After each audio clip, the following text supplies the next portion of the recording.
Em primeiro lugar, quero agradecer a vossa participação neste primeiro encontro de escritores lusófonos da Venezuela, o qual é uma iniciativa virtual da Embaixada de Portugal e da Coordenação de Ensino na Venezuela. É para nós muito importante ter uma audiência tão numerosa e empenhada, não apenas dos diversos estados da Venezuela, como ainda de tantos outros países. Gostaria de também agradecer o apoio da Caixa Geral de Depósitos, do Instituto Português da Cultura e do Correio da Venezuela. Esta atividade pretende divulgar a obra de autores de diferentes países e contextos culturais que usam como língua de expressão o português. Desde Malaca, na atual Malásia, passando por Macau, África, Brasil e Portugal. Escritores que estão a homenagear a língua portuguesa nas suas produções, tornando-se assim em verdadeiros promotores da lusofonia no mundo. É interessante constatar que a antiga odisseia dos portugueses pelos 5 continentes, iniciada no século XV, criou um primeiro ensaio do mundo globalizado, onde o idioma português teve um papel preponderante como veículo civilizador em todas as geografias. Hoje em dia, estes países e territórios com os quais Portugal mantém uma relação muito próxima, sólida e fraterna, estão unidos por laços inquebrantáveis em variedíssimas áreas, tais como a cultura e a economia. Na Venezuela, país onde existe uma numerosa comunidade portuguesa, o ensino da nossa língua encontra-se em franca expansão, cada vez com mais escolas e estudantes desejosos de aprender português. Este evento pretende divulgar o valor que o nosso idioma tem na atualidade e, sobretudo, a crescente importância que terá no futuro. Espero que possam desfrutar das entrevistas e intervenções destes autores, as quais irão constituir simultaneamente uma homenagem à lusofonia. Antes de terminar, não posso deixar de expressar a nossa gratidão pelo vosso interesse e empenho no estudo e divulgação da língua portuguesa. Muito obrigado, bem-ajam. Bem-vindo a este primeiro encontro de escritores lusófonos na Venezuela. Este encontro está a ser organizado pela Embaixada de Portugal em Caracas, pelo Camões, Instituto de Cooperação e da Língua, pela Coordenação de Ensino Português na Venezuela e conta com o apoio da Caixa Geral de Depósitos, também do Instituto Português de Cultura, do Correio da Venezuela e da Fundação Coração em Malaca.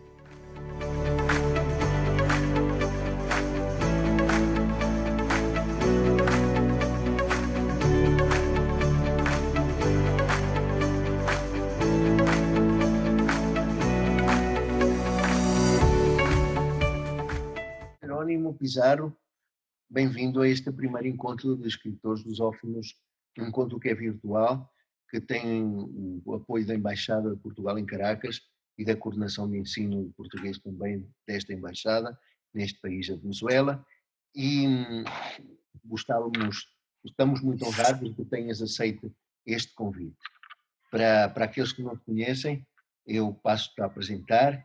Jerônimo Pizarro é professor da Universidade de Lourdes, em Bogotá, titular da Cátedra de Estudos Portugueses do Instituto Camões na Colômbia e doutor pelas Universidades de Harvard, 2008, e de Lisboa, 2006, em Literaturas Hispânicas e Linguística Portuguesa.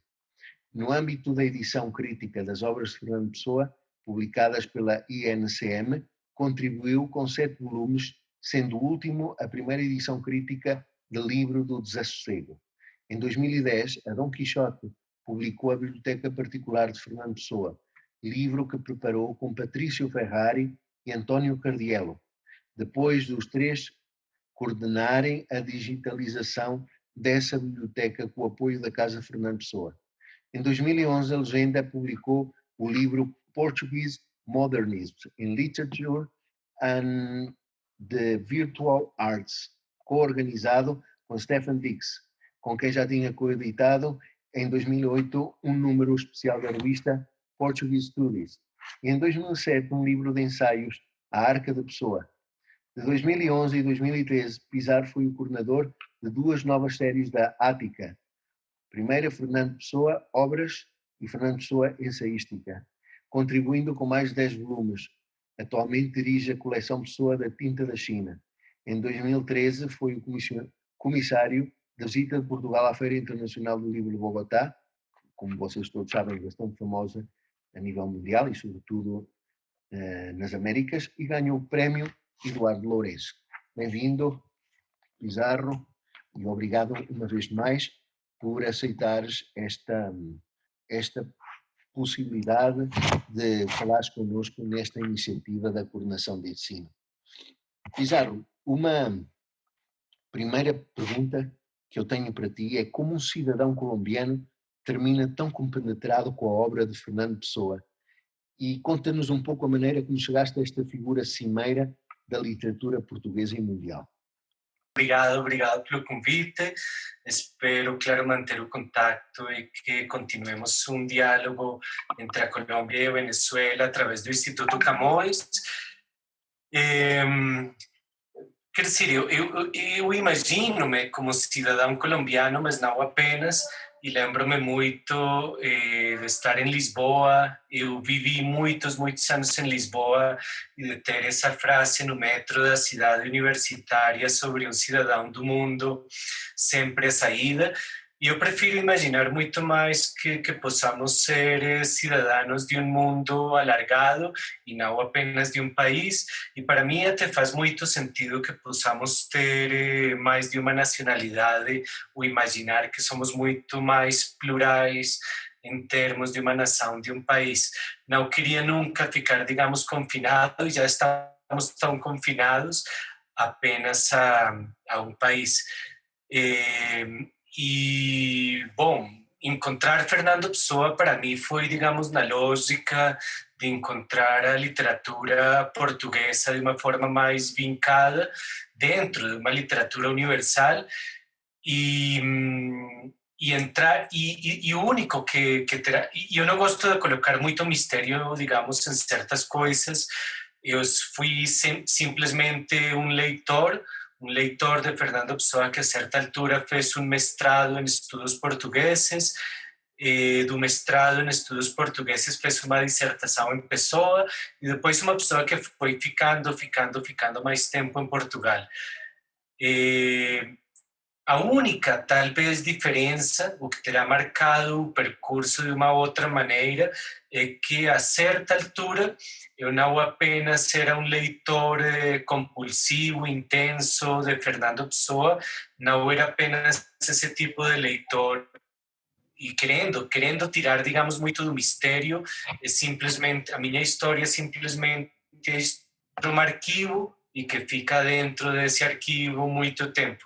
E mais tarde, de um estrangeiro naturalizado português, e que não apenas fica interessado provisoriamente em Fernando Pessoa, mas que percebe que tendo tanto material, e ainda temos muitíssimo material que falta publicar e que está inédito, percebe que, não querendo esquecer outros autores e não querendo deixar de trabalhar noutras áreas, pelo menos uma das áreas em que pode trabalhar de forma permanente para a vida toda é Fernando Pessoa.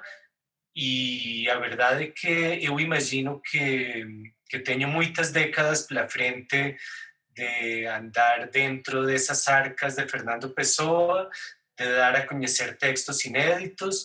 Neste momento estou a fechar um número da Pessoa Plural, da revista de estudos pessoanos, que é semestral, e de aqui a 45 dias estaremos a apresentar certos inéditos de Fernando Pessoa. Podíamos fazer isso permanentemente. Eu já brinquei a pensar que podíamos ter diariamente a publicação de um inédito num jornal português, e que se houvesse um jornal interessado em publicar diariamente inéditos, nós poderíamos fazer isso com outros colegas.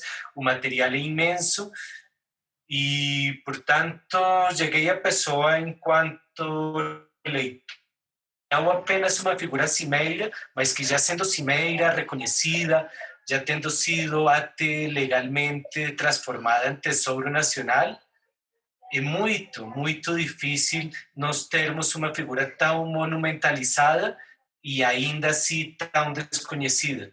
Então é fascínio duplo. Sim, Fernando Pessoa já que estamos a construir e a rever aquilo que tínhamos dito e pensado constantemente. É uma obra aberta, não é uma obra estática, não está ainda parado.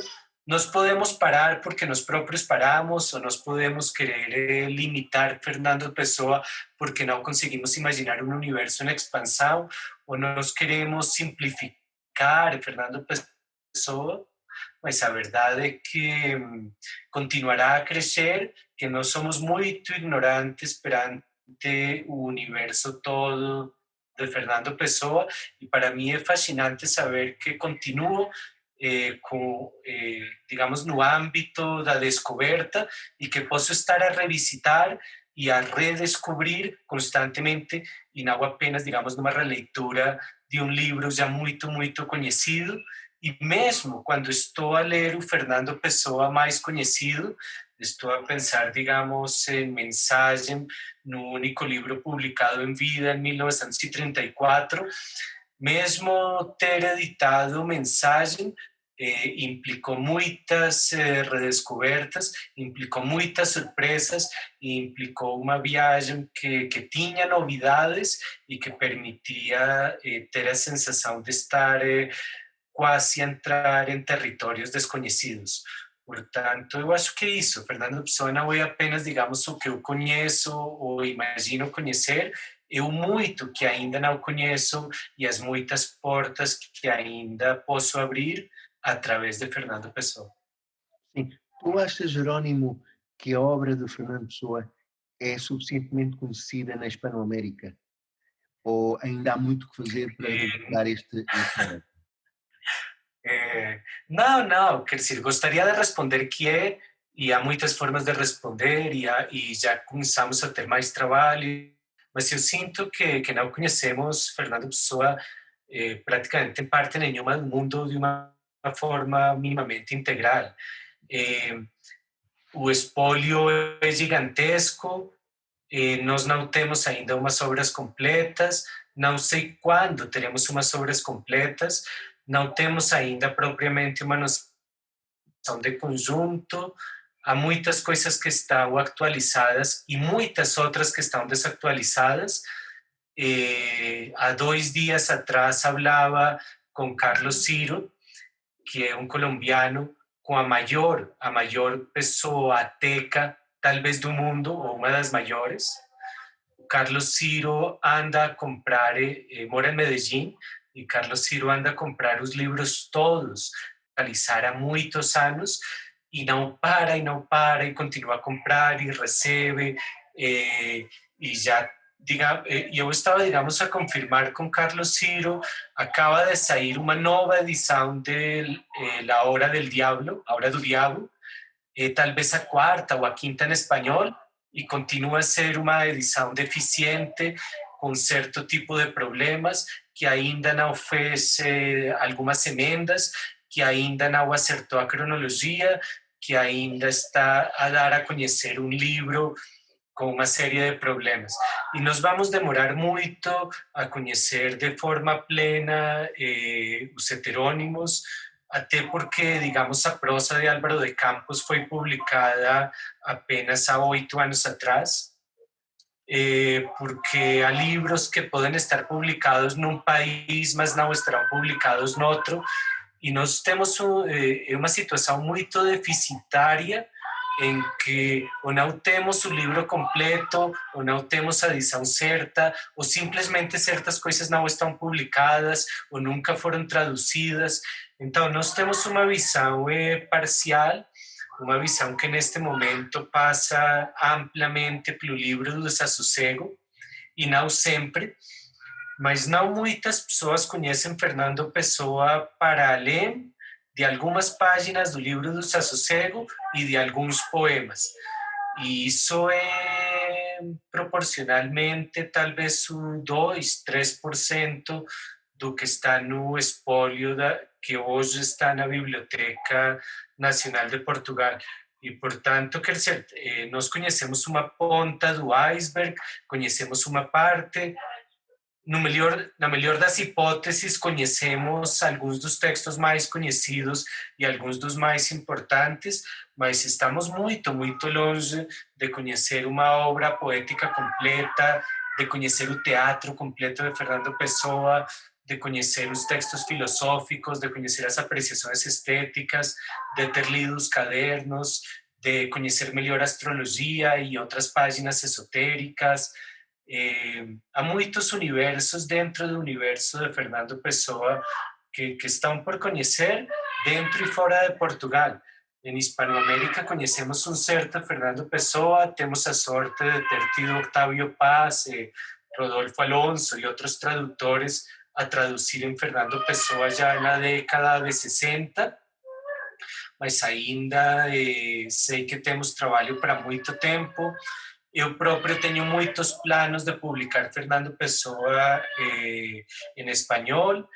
Há editoras da Venezuela como Vidanco, Vidanco, que têm feito um trabalho, e não apenas Vidanco, há muitas outras. E mesmo dentro e fora da Venezuela, dentro e fora da Colômbia, do México, ainda há muitos projetos em andamento e terão que ser ainda muitos mais. Nós não conhecemos a correspondência de Fernando Pessoa. Não sei, eu podia continuar a lembrar muitas das áreas que tanto em espanhol como em outras línguas são desconhecidas. Tu achas que toda a obra de Fernando Pessoa ainda é muito desconhecida? O espólio do Fernando Pessoa, grandes partes, e nós conhecemos, digamos, a poesia de Álvaro de Campos, ou conhecemos a poesia de Ricardo Reis, mais ou menos, mas não necessariamente conhecemos a prosa de Ricardo Reis ou conhecemos a prosa de Álvaro de Campos. Claro. Que aspectos da obra de Pessoa foram os que te atraíram mais ou te continuam a atrair? Bom, talvez isso está a mudar continuamente. Quando comecei os estudos, era muito a figura do autor e tentar pensar como Fernando Pessoa, enquanto autor, tinha criado outros autores e quantos autores se quieran, e era, digamos, a ideia da multiplicidade. Depois fui ficando interessado e foi parte do meu trabalho pelos escritos sobre gênio e loucura, mais tarde pelos textos sobre interseccionismo, paulismo, sensacionismo, neopaganismo, aparente futurismo e diferentes sismos e movimentos de vanguarda.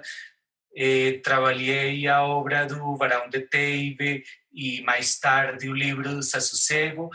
E talvez o que me apaixona mais é que eu posso continuar a ir de livro para livro, não vou esgotar nunca Fernando Pessoa. Ainda entrei nos textos sobre linguística, ainda no campo das apreciações literárias, ainda queria entrar na comparação de Fernando Pessoa com outros autores. No caso da Venezuela temos, já existem alguns trabalhos entre Rafael Cadenas e Fernando Pessoa, mas há muitos outros poetas latino-americanos da Venezuela com os quais Fernando Pessoa ainda não foi estudado de forma comparatista. Não sei, é um universo mesmo infinito, sinto-me atraído por muitíssimos aspectos, falta-me tempo, mesmo os aspectos que pensei que não seriam do meu maior interesse. Não sei, o classicismo de Ricardo Reis acabou por ser, os aspectos históricos e da história de Portugal a pensar em mensagem acabou por me interessar muitíssimo, e há tal vastidão, há tal multiplicidade que eu não tenho sentido o esgotamento que poderia sentir com autores muito regulares, muito idênticos a si mesmos, muito até consecutivos numa certa repetição de ideias e de temas. Fernando Pessoa queria ser múltiplo de diferentes formas, a começar pela própria obra, e a maior multiplicidade tinha que ser a sua obra. Então eu sinto que Eu posso ficar um dia cansado com um certo aspecto, mas posso acordar no dia seguinte interessado por outro aspecto. Posso não querer estar em certas áreas durante certos dias, mas tenho outras áreas. E temos essa ideia que é fantástica, que é uma ideia da literatura muito generosa, em que nós não temos que ter os mesmos interesses, não temos que partilhar dos mesmos gostos, não temos que ficar com os mesmos autores, e no caso de Fernando Pessoa temos a sorte de que podemos ignorar algumas áreas, podemos ficar com outras e podemos ir migrando de uma área para outra. E é muito difícil encontrar um autor que não seja cansativo a certa altura, e eu não tenho sentido fadiga, cansaço com Fernando Pessoa, porque posso sentir a certa altura, digamos, não sei, posso ficar a sentir que preciso de umas férias de Alberto Caeiro, mas então passo para Álvaro de Campos. Ou posso sentir que Álvaro de Campos pode ser um bocadinho irritante a certa altura, mas posso passar para outras coisas. Eu tenho estado continuamente a ir de livro para livro e a querer expandir, e Fernando Pessoa facilita muitíssimo a expansão do leitor e do investigador e do professor. Quer dizer, que agora até tive, digamos, que entrar a saber mais sobre loteria e sobre prêmios e sobre apostas e sobre aspectos do jogo para poder ler, comentar, avaliar textos que vão ser publicados na revista Pessoa Plural. E eu posso não saber do jogo, eu posso não saber do cassino, ou não saber do tabaco, mas são muitos temas do comércio, da contabilidade, da publicidade, e são temas que Fernando Pessoa tratou, dos que sabia muito, sobre os que fez prática e teoria, e ainda tentou, digamos, aplicar certas regras da numerologia e dos astros, digamos, para pensar a loteria. Imagino, bastante interessante. Olha, e nessa produção de poemas de Fernando Pessoa, na obra poética, enfocando-nos agora somente na poesia de Fernando Pessoa, há algum poema ou poemas que te chamam mais a atenção ou têm mais significado para ti? Por exemplo, eu tenho, por exemplo, um que é Ela Canta Pobre Ceifeira. Eu adoro muito esse poema. Estudei esse poema na época de estudante em Portugal, e também O Poeta é um Fingidor. Finge tão completamente que chega a fingir que é dor, a dor que deveras sente. Esse também é um poema muito bonito. Há poemas realmente muito bonitos e filosoficamente muito profundos. Há algum destes poemas dele que tem mais significado para ti? Bom, muitos eu tenho tentado ter, digamos, a minha própria antologia, tenho arriscado até a propor algumas antologias mínimas da poesia pessoana. Adoro o poema da Ceifeira e Fernando Pessoa estava muito orgulhoso desse poema. Gosto muitíssimo do Poeta é um Fingidor e costumo ler esse poema conjuntamente com Isto, publicado igualmente na Presença. Continuo muito surpreendido com cada nova leitura de Tabaqueria, e é um grande poema do século XX e um dos grandes poemas da literatura universal. Tenho tentado redescobrir mais a poesia inglesa e a poesia francesa de Fernando Pessoa, e tenho reencontrado a poesia política e sinto que é uma poesia política muito importante, e nomeadamente a poesia de 35 contra Salazar, mas não só. Tenho tentado encontrar e definir melhor o que eu percebo por poesia ou mística ou esotérica, e Fernando Pessoa utilizava os dois conceitos. e há uma certa poesia, digamos, como Ansuahan Lim, poema dedicado a Mai, a pensar na Mai e nos tempos em África. E há poemas que parte talvez do fascínio e do desafio, que há poemas como A Ceifeira, ou poemas como este do Fingimento, ou Tabaqueria. Há poemas que Pessoa já tinha publicado em vida ou que foram publicados há 80, 90 anos. E há outros poemas que só conhecemos dos últimos 15, 20 anos.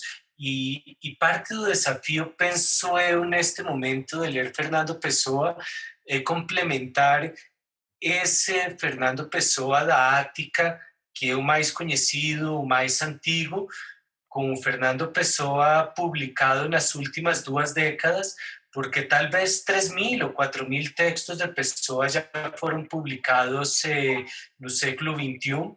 Nós não conhecemos muito do que foi publicado ultimamente e é difícil acompanhar um ritmo tão frenético. Então, digamos que há poemas publicados na imprensa nacional, Casa da Moeda, na edição crítica, na Sírio e Albim, e publicados em outros lugares. E eu costumo explicar que, digamos, a poesia e apenas a poesia ortônima de Fernando Pessoa, a que está publicada na edição crítica, já são 5, 6 volumes.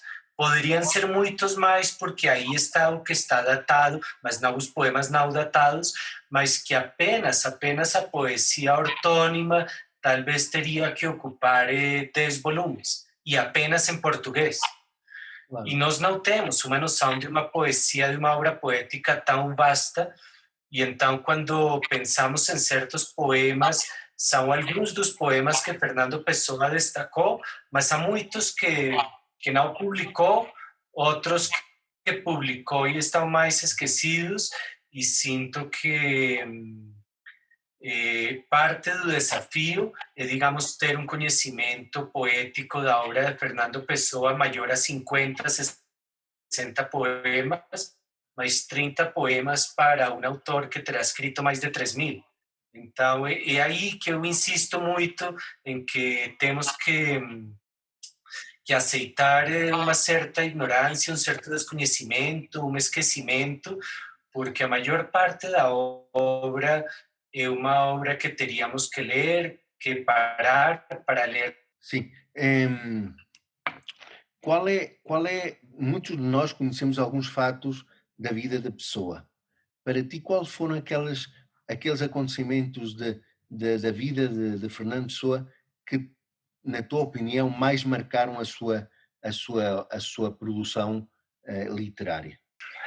Um pouco difícil, eu sei. Não, é difícil, não sei. Por vezes temos tentado uma leitura muito biográfica de Fernando Pessoa, mas não sempre. Nessa leitura biográfica, a figura da mãe é importantíssima, mas eu não teria necessariamente, digamos, que pensar o menino da sua mãe em termos biográficos. Depois, o próprio Fernando Pessoa, digamos, com certos poemas em que está a falar da aldeia de Lisboa, ou de certos aspectos do lugar onde nasceu, procurou indicar o primeiro biógrafo que o poema podia parecer biográfico, mas que não necessariamente era tão biográfico. Mas quer dizer, eu imagino que pelo menos nós temos que pensar que o tempo que passou na África do Sul, em Durban, na colônia inglesa, foi um tempo que marcou muitíssimo, até porque Fernando Pessoa escreveu em inglês pelo menos até 1908, e imaginou ser um escritor inglês até os 20 anos de idade, e, portanto, o período todo de aprendizagem no universo inglês de Durban, eu acho que foi dos tempos mais marcantes. Ter saído de Portugal, ter ficado muitos anos no outro continente, ter tido uma formação inglesa, ter falado e pensado e sonhado em inglês, Se houve um período muito, muito marcante foi esse, e já depois, talvez, claro, em termos artísticos, a renovação toda da arte com as vanguardas históricas no início do século XX, a leitura de certos autores, acontecimentos que nós sabemos que foram muito marcantes e tristes, como a morte de Mário de Sá Carneiro, o regresso da mãe, mas já quase doente ou perto da morte, a Portugal na década de 20, alguns encontros, não sei, eu sinto que parte, digamos, do desafio de futuras biografias é uma leitura muito arriscada. O biógrafo brasileiro Cavalcanti Filho tentou ler Fernando Pessoa a partir da biografia. Eu prefiro, digamos, afastar a certo ponto a biografia, não esquecer o contexto. Nós ainda teríamos que pensar na Primeira Guerra Mundial e pensar no que estava acontecendo em Portugal, no início da ditadura, no salazarismo, no fim da monarquia, muitos momentos marcantes da história que marcaram muito Fernando Pessoa.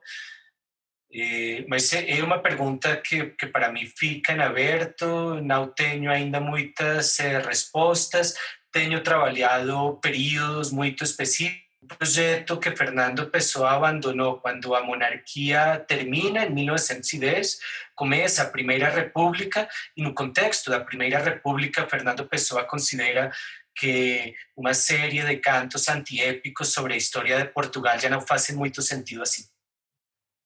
Sim. Tu achas, pessoalmente, que Fernando Pessoa era um homem triste? Não, não, não, não. Não era? Por acaso não.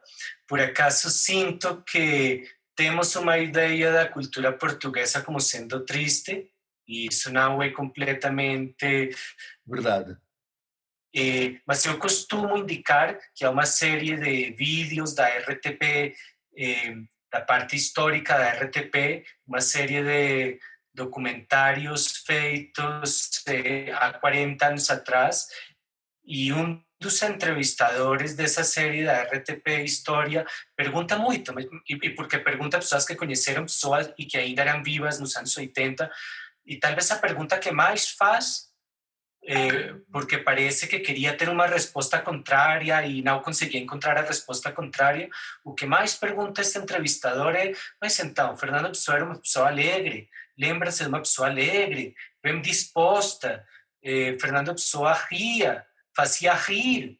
E as 4, 5, 6 pessoas da mercearia, o barbeiro, a vizinha, as pessoas que conheceram Fernando Pessoa no cotidiano, há 40 anos atrás, a responderem todas de forma sistemática e não tinham combinado nada, respondem que era uma pessoa alegre, foi mais feliz do que algumas biografias imaginam, que foi uma pessoa que teve uma grande alegria dentro de si próprio, quer dizer, teve grandes motivos de tristeza, e teve grandes motivos para estar deprimido, e há momentos da sua vida em que terá afundado muitíssimo, mas no cotidiano, no trato com as pessoas, os textos humorísticos para conhecer de Fernando Pessoa, e um dos livros que um dia poderia ser publicado seria uma reunião de textos humorísticos de Fernando Pessoa,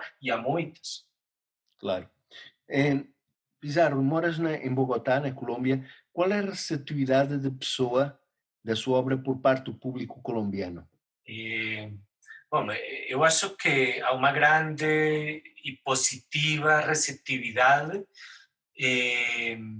que nunca parou de crescer e que só tem continuado a aumentar. Há um artigo de Nicolás Barbosa sobre a receptividade de Pessoa na Colômbia e como passa pela música, pelo teatro e por diferentes âmbitos. Sinto que é um autor já muito acarinhado na Colômbia, muito lido, e é uma felicidade, quer dizer, não é um plano que eu tenho, digamos, eu não estou a tentar, enquanto estudioso de Fernando Pessoa, que seja através de mim e apenas de mim que Fernando Pessoa seja conhecido. Longe disso, são muitas pessoas, e não apenas eu na Colômbia, e muito antes de que eu regressasse à Colômbia, que têm feito pela divulgação de Fernando Pessoa. Mas gosto muito de saber que estou a contribuir para certos espetáculos artísticos, para certos livros, para certos trabalhos acadêmicos, que estou a ensinar Fernando Pessoa na Colômbia, que estou a falar em diferentes âmbitos acadêmicos e não acadêmicos. E enquanto eu tiver, digamos, esta sensação de dupla nacionalidade, tento contribuir para publicar Fernando Pessoa na Colômbia, em Portugal, em outros países. E eu sinto que o século XXI vai ser um século muito pessoano em muitos países. E um dos países em que talvez Fernando Pessoa será mais abrangente para a história deste século XXI, em princípio vai ser na Colômbia. E está a ser muitíssimo publicado em outros lugares, está a ser muito publicado na Argentina, no México. Olha, sei que nos últimos meses foram publicados 2 livros teus. Uma edição crítica de A Mensagem, publicada pela editora Tinta da China, e Fernando Pessoa Critical Introduction, pela Sussex Academic Press, editora inglesa. Gostava que me falasses um pouco destas 2 obras tuas, de que tratam e que perspectiva dão da obra pessoana. Bom, a primeira seria Mensagem, esse livro que durante muito tempo foi considerado o livro de Fernando Pessoa, pelo menos até o boom e o best-seller que foi o livro do Desassossego. Mas o Desassossego foi publicado depois da Revolução dos Cravos, de 74.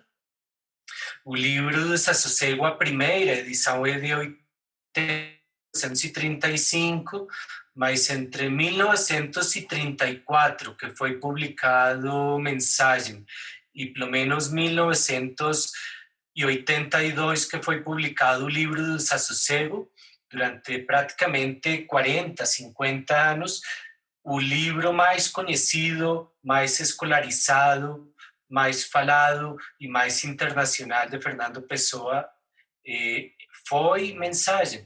E ainda hoje, para muitas pessoas e para muitos leitores, o livro com o qual deve ser identificado Fernando Pessoa é um livro de poesia e é Mensagem. Mensagem foi publicada uma edição crítica em 93, juntando poemas esotéricos ou ditos esotéricos, e foi publicado em 2018, dando poemas publicados em vida e as traduções que Fernando Pessoa fez e publicou em vida. Eu entendi que era necessária uma edição crítica de Mensagem nova, porque tínhamos encontrado novos materiais, porque havia muitos materiais que não estavam nos outros livros, porque eu não queria juntar Mensagem com a poesia esotérica. Essa foi uma leitura dos anos 80, em que se publicou muitíssimo esoterismo, porque para mim não era evidente que tivéssemos que publicar conjuntamente Mensagem, que era um livro orgânico e publicado com uma certa arquitetura, conjuntamente com os restantes e muitos e mais de 200 poemas publicados em vida, e ainda com as traduções, e porque eu queria mesmo isolar e trabalhar não extensivamente, mas muito intensivamente, os 44 poemas do livro Mensagem, porque ainda queria resgatar melhor a história genética do livro e o material preparatório, porque ainda queria revisitar o final da vida de Fernando Pessoa e o contexto mais político desse livro, premiado pelo Secretariado da Altura de Cultura de Salazar, Fernando Pessoa nem sequer apareceu na entrega dos prêmios e não quis estar na entrega dos prêmios, e a partir da entrega literários em que Fernando Pessoa não esteve, Salazar instaurou a censura literária e Fernando Pessoa morreu censurado, e Mensagem foi um livro que inicialmente foi grato e mais tarde tornou-se não grato para a ditadura militar portuguesa. Então, eram diferentes aspectos de texto e de contexto que para mim não estavam em outras propostas de editar o livro, e, portanto, a primeira das duas publicações recentes, até porque chegou a livrarias em Lisboa e em Portugal nos últimos 2 ou 3 dias, é Mensagem. E o segundo livro era a leitura introdutória, ensayística, simples, aberta, de Fernando Pessoa no mundo inglês, esse mundo em que Fernando Pessoa tanto sonhou. Ainda há poucos livros críticos sobre Fernando Pessoa, muitos, talvez 2, talvez 3, possam ser considerados introdutórios e não muito especializados, e em língua inglesa, e não apenas, claro, mas em língua inglesa, pelo menos, faltava uma introdução a Fernando Pessoa para uma pessoa que quisesse conhecer, digamos, a um livro que é uma edição crítica, que é um trabalho editorial, e a outro que é já crítico, hermenêutico, interpretativo, até para tentar equilibrar, porque no Fernando Pessoa nós temos que continuar a editar Fernando Pessoa, mas temos que continuar a pensar Fernando Pessoa. E por vezes há um boom editorial, mas não há um boom de crítica, e o ideal seria podermos estar a editar e a escrever sobre o editado em paralelo.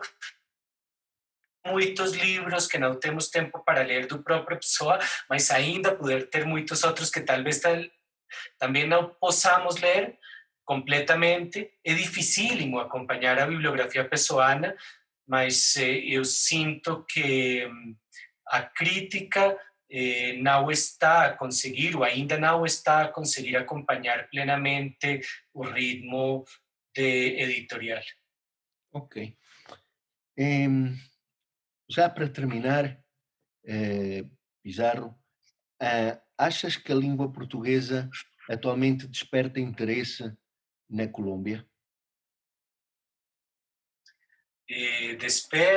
Despertará ainda muito mais. Não depende apenas da Colômbia, depende, claro, de Portugal e certas agências de fomento portuguesas e certos institutos e centros e o próprio governo português dedicar a maior atenção possível a outros países. Depende de uma diplomacia cultural brilhante e com uma certa continuidade. Mas a língua portuguesa, a cultura portuguesa neste momento desperta muitíssimo interesse na Colômbia, tem se mantido de uma forma contínua durante os muitos últimos anos, e eu só posso imaginar que continuará a crescer o interesse em sentido alargado.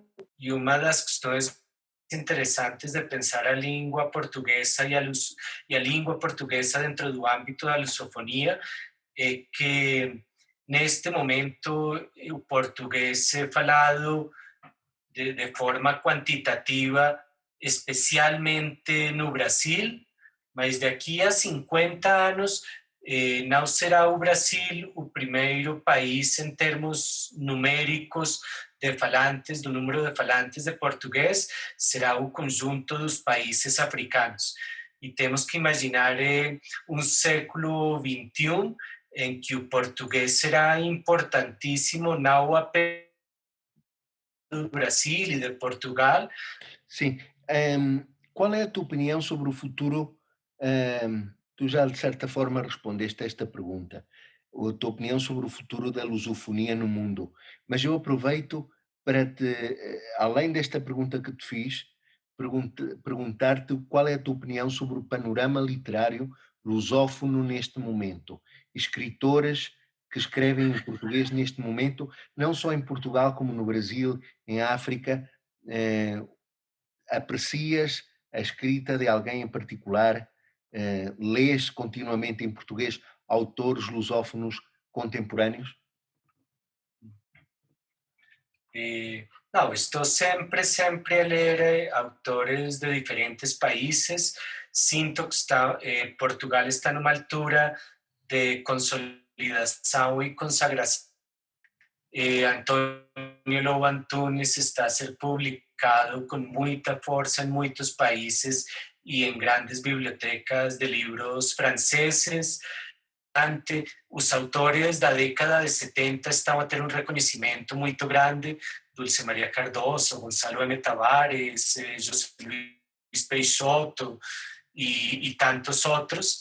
Estamos já a começar a conhecer uma geração que aparece a seguir, em que estão João Tordo e outros romancistas. Temos um momento muito, muito importante da poesia portuguesa e, digamos, os livros que está a editar Walter Hugo May na Porto Editora, na coleção de poesia, são grandes, grandes surpresas.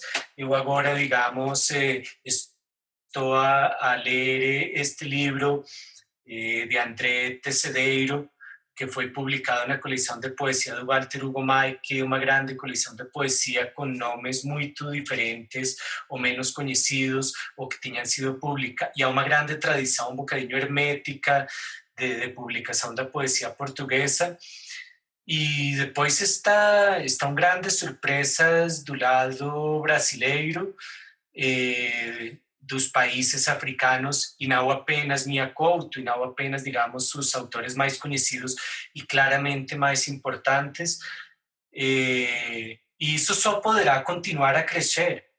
E nós temos ainda, digamos, que alargar os horizontes para conhecer, claro, os muitos autores portugueses, mas ainda os muitos, muitos brasileiros, e os que não vão parar mais do que de crescer e de fazerem propostas em diferentes países africanos. Eu sinto que eu conheço, digamos, interessa-me muito, parte do grande problema digamos, na Argentina há uma coleção de autores brasileiros. Nós vamos começar na Colômbia agora a publicar alguma poesia brasileira de diferentes nacionalidades. Eu ainda queria publicar de Timor Oriental e ainda temos os autores grandes, ainda falta sistematizar os apoios todos do Instituto Camões, ainda falta ter uma noção de biblioteca dos muitos que estão publicados.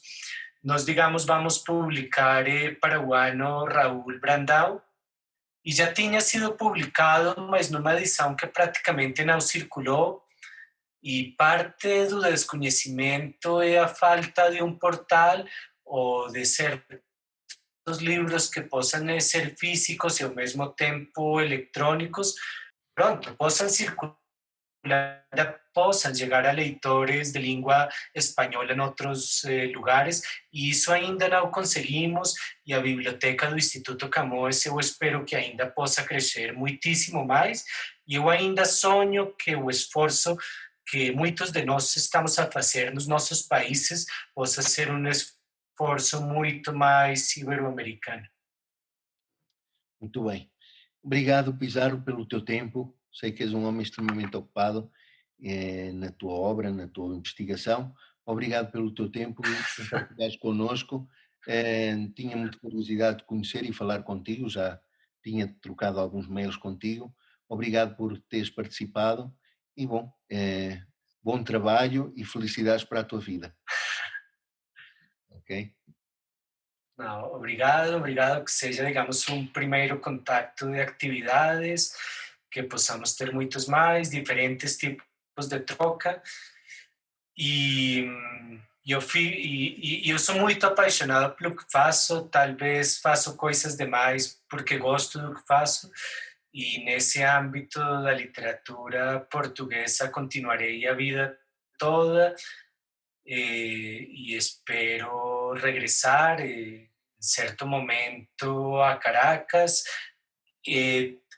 projetar atividades na Venezuela. E dos meus sonhos neste momento passa por uma ideia de rede. Eu posso não gostar de estar muito em redes sociais, eu tento estar cada vez menos. Se trouxe a pandemia talvez acelerar a criação de redes e espero que possamos trabalhar muito mais entre Buenos Aires, Caracas, Bogotá, Lima, de forma conjunta, partilhar as atividades e tentar criar atividades que não fiquem apenas para os nossos alunos, para os nossos leitores, mas para os leitores de vários países. Então, é mesmo do meu interesse que continuemos a criar em conjunto essa rede de vários países em que o Instituto Camões está presente. Obrigado, Pizarro. Felicidades.